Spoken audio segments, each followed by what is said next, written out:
Dia, meus amados, a minha saudação a você, em nome de Jesus, Deus te abençoe.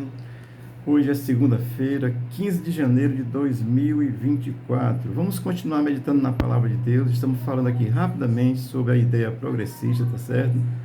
Ontem falamos sobre busque a paz e evite a qualquer custo o conflito. Essa é a ideia deles, tá certo? Hoje é o nono ponto. O amor justifica tudo. Amém? Isso é a ideia do cristianismo progressista. O amor justifica tudo. Eu vou ler um texto rapidamente, tá certo? Evangelho de João, capítulo 3, versículo 16, diz assim: Porque Deus amou o mundo de tal maneira que deu o seu Filho unigênito, para que todo aquele que nele crê não pereça, mas tenha a vida eterna. Amém? O contexto desse texto é a missão de Jesus. Vai estar falando isso sobre a missão de Jesus. A missão de justificar, de santificar, de salvar, de perdoar o mundo alienado do pecado. Isso é o amor incondicional de Deus, o amor ágape. Amém? Portanto, é esse contexto que está esse texto. Eu vou falar aqui sobre alguns tipos de amor, de forma também muito rápida, para que a gente, não dá para explicar, mas é rápido só para a gente ter uma compreensão, porque eles estão dizendo que o amor justifica tudo, tá certo? E depois eu vou explanar um pouquinho sobre João 3,16. Então, 5 tipos de amor na Bíblia: ágape, ero, estorge, filos e lascivo. Tem outros: amor ao mundo, amor ao dinheiro e por aí vai, tá certo? O amor ágape, ele é o amor incondicional de Deus, é o amor que Deus tem, esse amor que João está dizendo que Deus amou o mundo de tal maneira, tá certo? Então, esse amor incondicional é o amor ágape de Deus. Eu vou citar um texto de Romanos 5,8 para o amor ágape. Mas Deus prova o seu amor para conosco em que Cristo morreu por nós, sendo nós ainda pecadores. Esse é o amor de Deus, o amor ágape, amor incondicional. Deus não coloca condição para amar, tá certo? Então, amor ágape. Rapidamente aqui, amor eros, é o amor do homem para com a sua mulher, sua esposa, certo?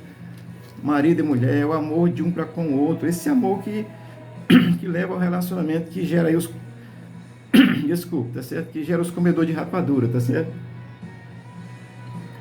Então, eu vou citar um texto com relação a amor eros na Bíblia, tá certo?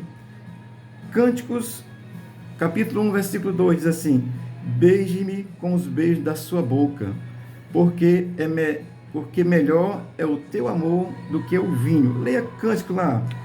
É uma maravilha. O amor eros entre o homem e a mulher, o marido e a mulher, é extraordinário, tá certo? O outro tipo de amor aqui, amor estorge. Esse é o amor familiar. O amor do pai pelo filho, do filho pelo pai, do pai pela mãe, esse amor natural. Amor entre os familiares, irmãos, irmãs, e aí vai.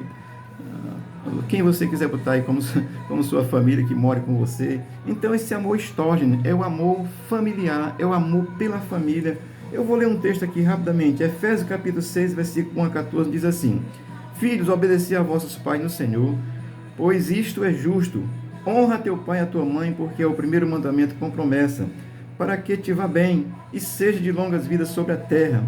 E vós, pais, não provoqueis vossos filhos a ira, mas criai-vos na disciplina e na demonstração do Senhor. Eu estou dando esse texto como amor extraordinário, amor de pai para filho, de filho para pai. E aí vai entrar a correção, que os progressistas dizem que ninguém pode corrigir uns aos outros. É essa loucura deles, tá certo? Vamos aqui, o amor filos. É o amor fraternal, amor da amizade, amizade de amigos. Dois homens serem amigos, tá certo? Amigo um do outro, natural, normal. Uma mulher ser amiga de outro, uma mulher ser amiga de um homem, e vice-versa. Esse amor, é o amor filos, é o amor fraternal, é o amor da amizade entre pessoas. Amém? Isso é relacionamento entre pessoas, amigos, amar um ao outro assim e respeitar um ao outro. Eu vou ler um texto com relação ao amor filos na Bíblia. Romanos 12, 10 diz assim: Amai-vos cordialmente uns aos outros com amor fraternal. Amém? Amai-vos cordialmente uns aos outros com amor fraternal. Está na Bíblia. Isso não é coisa de progressista, não. Isso é coisa de Deus, tá certo? Do povo de Deus que deve amar. Agora vou aqui, o amor lascivo. Esse amor é o amor sem pudor. É o amor impuro. É um comportamento lascivo que despreza aquilo que é correto. é fazer de qualquer jeito, né? Eu quero é me dar bem. Teve uma ministra aí que eu tenho até vergonha de falar o que ela disse, tá certo? Mas ela disse aí, uma ex-ministra, tá certo? Ela disse que o importante era tal, tá certo? Então, assim, o amor lascivo é esse amor sem pudor, esse amor impuro, que não tem limites, que não é um comportamento lascivo, que despreza aquilo que é correto com relação ao que Deus ensina. É de qualquer jeito. Ou estão fazendo aí no meio da rua, homem com homem, mulher com mulher e por aí vai. Portanto, eu vou ler um texto para esse amor lascivo, tá certo? Tem vários outros, mas eu vou ler esse aqui. Romanos 1, 26 e 27 diz assim: por causa disso, os entregou Deus às paixões infames, porque até as mulheres mudaram o modo natural de suas relações íntimas por outro, contrário à natureza. Semelhantemente, os homens também, deixando o contato natural da mulher, se inflamaram mutuamente em sua sensualidade, cometendo torpeza, homem com homem, e recebendo em si mesmo merecida punição por seu erro.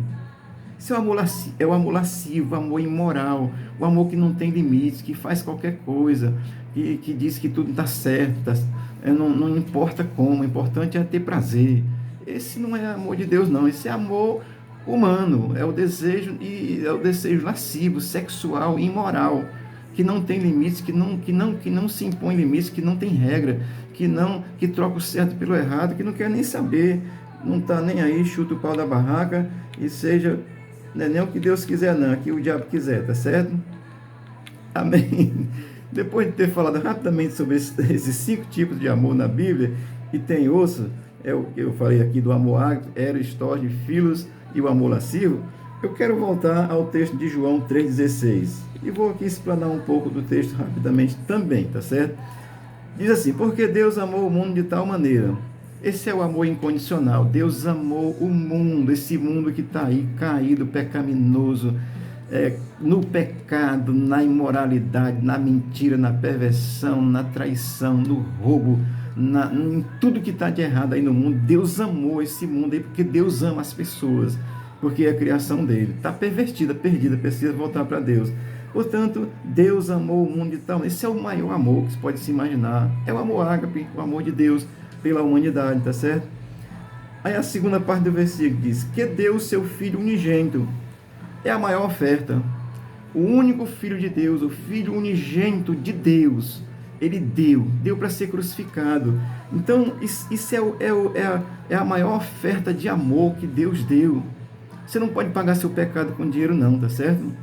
Antigamente aí tinha uma religiosidade, cobrava indulgências para dizer que você pagava, quanto mais você pagasse, mais você estava perdoado. Ainda existe isso hoje, tá certo?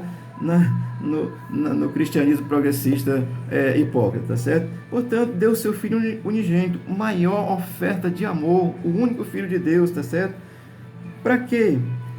Para que todo aquele que nele crê não pereça. Ou seja, a fé perfeita em Cristo, que justifica o ser humano pecador diante de Deus. Amém? Então já estamos percebendo, o cristianismo progressista diz no seu item 9 que o amor justifica tudo. Não, quem justifica é Jesus Cristo. Amém? Assim, não tem essa de dizer que o amor justifica tudo, não. Uma vez eu vi uma expressão de um cara que matou uma mulher, que ele, segundo ele, disse que amava, e ele disse que matou por amor. Matou por amor, conversa, matou por maldade. Quem ama não mata, não. Leia lá 1 Coríntios 13, que você vai entender um pouco mais, que eu nem citei aqui, mas é um texto excelente com relação a esse amor ágape de Deus. Amém? Então, para que todo aquele que nele crê não pereça. Isso é a perfeita justificação de Deus pelo pecador, tá certo? E o texto vai dizer: mas tenha a vida eterna. Eu vou dizer assim, a melhor qualidade de vida, tanto hoje, porque quem se converte tem paz na alma, tem graça de Deus, mesmo que o mundo esteja aí cheio de problemas, rodeado de mal, porque o mal está no mundo. Um dia o Senhor vai acabar com esse mal plenamente no seu reino. Já expliquei isso em outros textos, em outros vídeos anteriores, tá certo? Mas assim, mas tenha a vida eterna, ou seja, crendo, não pereça, mas tenha a vida eterna. Isso é a maior qualidade de vida que Deus pode dar para um ser humano hoje. Quem crê, busca em Deus e tem qualidade de vida, porque tem prazer na alma, tem satisfação, apesar das circunstâncias do mundo que está aí. Jesus disse que no mundo tereis aflições, é natural do mundo. Mas quem encontra essa justificação em Cristo, vai ter essa paz. Amém? Portanto, dito isso a você, falando desses 5 tipos de amor, que é o amor ágape, eros, estógeno, e o amor eros, e o amor libidinoso, esses amores aí que estão na Bíblia, estão relatados na palavra de Deus. Estou aqui falando no texto de João 3,16, tem outros textos que vão falar dessa justificativa, que é Cristo que justifica, e é por causa do seu amor, tá certo? Portanto, amados, aí comparando isso com a terceira, com o 9º ponto do cristianismo progressista, que ele diz que o amor justifica tudo. O amor não justifica tudo, tá certo? Principalmente se esse amor não for compreendido como o amor de Deus. Se ele for entendido só como um amor lascivo, imoral, não justifica nada diante de Deus. Se ele for entendido como um amor de um homem para uma mulher, de forma natural, um casado, não tem problema, isso é bom, mas não justifica, tá certo? Se ele for compreendido apenas como um amor do pai para o filho, isso é natural, isso deve existir, não tem problema nenhum, tá certo? Isso é coisa extraordinária, isso é coisa de Deus.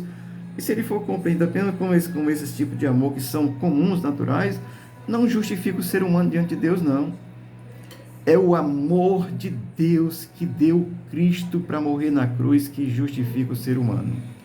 Amém? Amar é extraordinário. Agora deixa eu vou dizer um texto aqui, 1 João 4,8, que diz assim: aquele que não ama não conhece a Deus, porque Deus é amor. Por exemplo, eles pegam um texto desse e diz: aquele que não ama não conhece a Deus, porque Deus é amor. E Deus é amor mesmo. Amor pleno, isso é uma característica de Deus. Mas, amado, aquele que não ama não conhece a Deus, é amar dentro do propósito de Deus. Amar ao próximo, querer o bem ao próximo, respeitar a esposa, respeitar o marido, amar os filhos, respeitar os filhos, ter essa relação, ter esse amor erótico mesmo do marido para com a mulher, é dentro dessa condição, não é o amor imoral, pervertido, que não respeita Deus, que não tem limites, não é querer justificar a sua vontade lasciva, imoral, pervertida, comparando ela com o amor de Deus. Esse amor lascivo, imoral, pervertido, já disse aqui num texto anterior. Amém? Portanto, o cristianismo progressista, ele quer justificar que o amor justifica tudo, olhando nesse contexto geral, dizendo que vale tudo. Não vale tudo, não. Vale o amor de Deus que nos justifica. Amém? Eu quero encerrar dizendo isso aqui. Amar ao próximo não significa concordar com o seu erro, mas consiste em não querer fazer o mal a ninguém. Isso é o amor de Deus. Deus não quer fazer mal a ninguém. Você está se destruindo por si só. Você que está pecando e pensando que está fazendo direito. Deus não quer mal a ninguém. O cristão convertido não quer mal a ninguém. Isso é amor de Deus. O que passa disso é perversão, imoralidade, e não é o amor ágape de Deus, tá certo? Nós não somos perfeitos, não, mas o Espírito de Deus é perfeito, que habita no que crê e nos conduz a ir entendendo essas coisas e a viver o amor de Deus. Que Deus te abençoe, que Deus te guarde, que Deus te dê aí um bom dia, tu seja graciosamente abençoado pelo Senhor e Ele se revela a ti de forma graciosa, em nome de Jesus. Amém. Diga não ao cristianismo progressista, é cristianismo de homens e não de Deus.